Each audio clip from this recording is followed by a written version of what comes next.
Hello guys, today I've got Samsung Galaxy Z Flip 8 and I'm going to show you how to connect your phone to a monitor with DeX. You need to prepare yourself either a cable, which is USB Type-C to C, or just connect to your display wirelessly. The first part of the cable, which is USB Type-C, you need to plug into your phone's charging port, and the second part into some compatible display.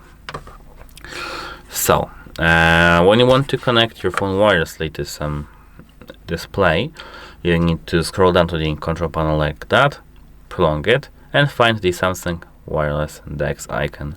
If you can't find it, tap this pen icon, edit, add a control, pardon me, and here you need to find Samsung Wireless DeX in the connected devices section. When you tap it, it will add, and now you can just tap Wireless DeX. And here you should see this view. Just tap your display and it will be good to go. Then you can just close your phone and you'll be able to use your wireless DeX as a desktop workstation. Bye.